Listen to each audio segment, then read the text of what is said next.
Greetings. This voice thread is a review of VARENICLINE, whose trade name is Chantix. Chantix is advertised as a non-narcotic prescription medication specifically developed to help adults quit smoking. The Chantix commercial can be seen on television or online at www.chantix.com. The Chantix commercial was 2 minutes long. The commercial illustrates Lisa from Fayetteville, North Carolina, and her testimony of how Chantix, along with their support system, assisted her when she quit smoking. Lisa testified that she smoked for over 29 years and that smoking absolutely dominated her life. Lisa states that she honestly loved smoking and honestly didn't think that she would ever quit. Pfizer is the manufacturer of Chantix, and according to their commercial, Chantix was proven during clinical trials to reduce the urge to smoke, and that 44% of study participants quit smoking within 9 to 12 weeks in comparison to only 18% that used a sugar placebo during the study. The commercial goes on to provide an abbreviated but clear description of important safety information. The principal important safety information was contained within two text boxes that the announcer read through clearly and at a moderate pace. The important safety information popped up on the screen as the camera panned over Lisa while she was calmly sitting, reading, and flipping through photographs. It is interesting to note that the several close-up captions of Lisa's hands and her disposition while the announcer spoke of how some people have had changes in behavior, agitation, depressed mood, and suicidal thoughts while taking or after stopping Chantix.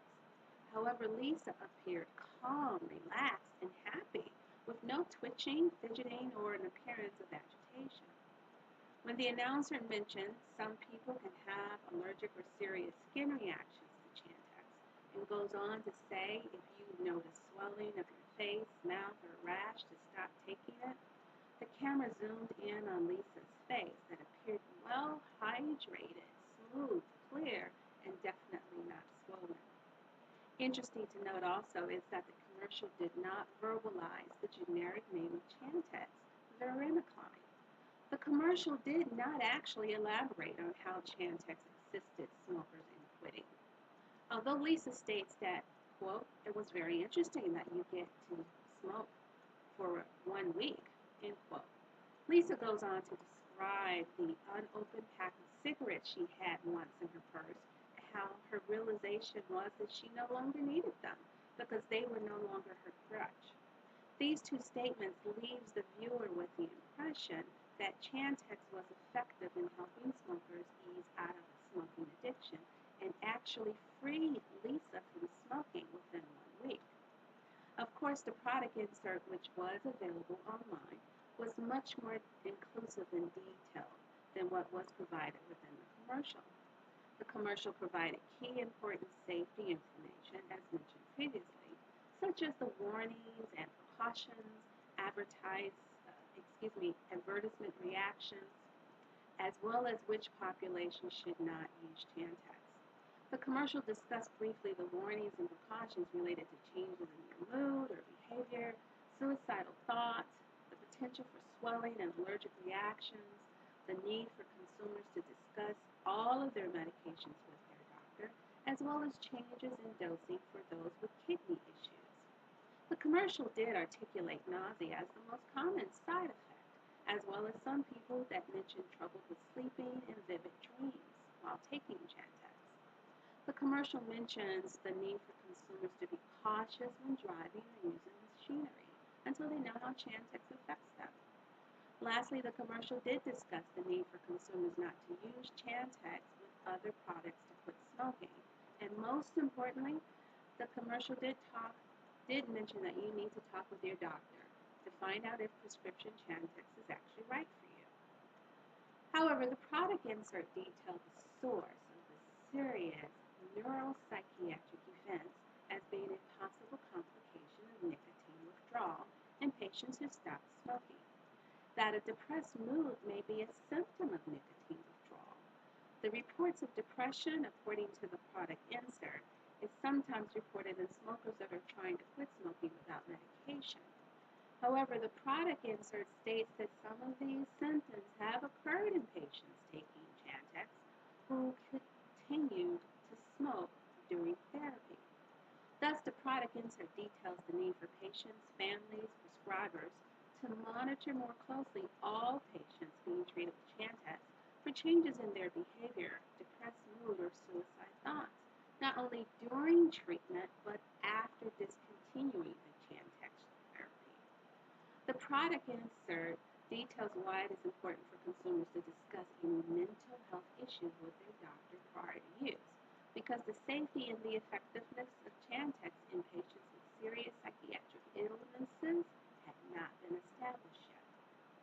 As a nurse practitioner, I would be absolutely happy to discuss smoking cessation as well as the Chantix medication as a possible aid to help my patient quit smoking.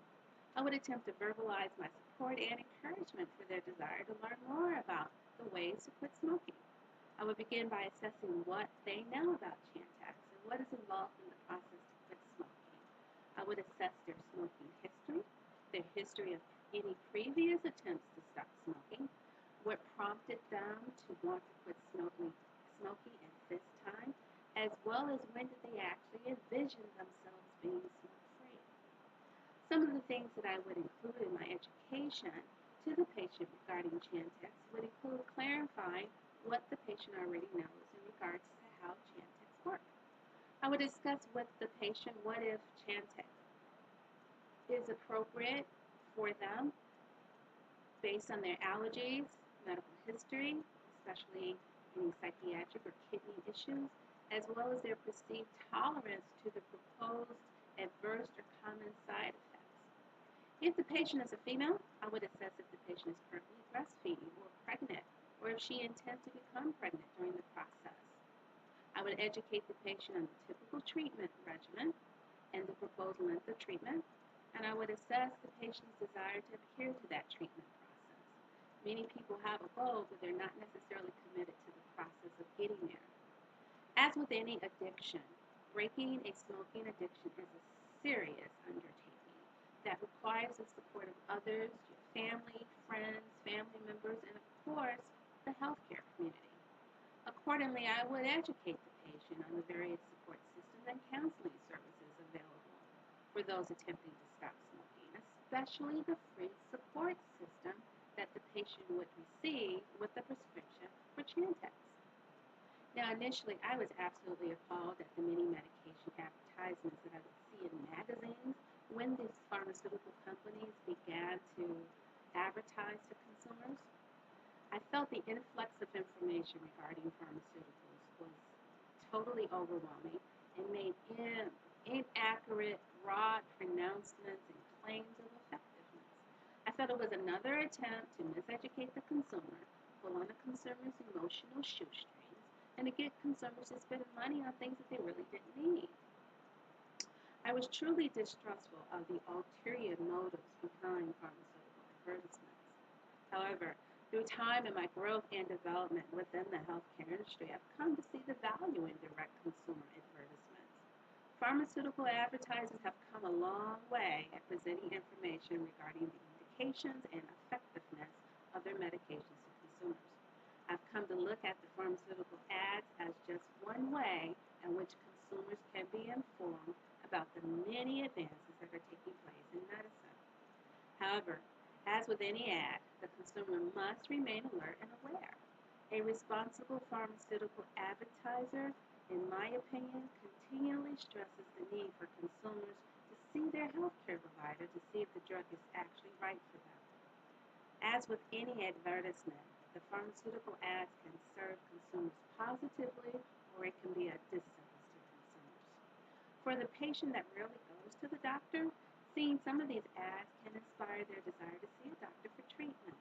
The ad can reassure the patient that they are not crazy or alone, that others have this condition as well.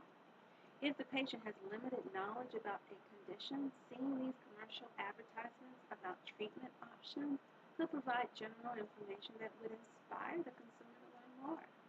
Again, being exposed to the medication ads could also provide an avenue for consumers to do additional research about these disorders and diseases and learn more about alternative means of treatments.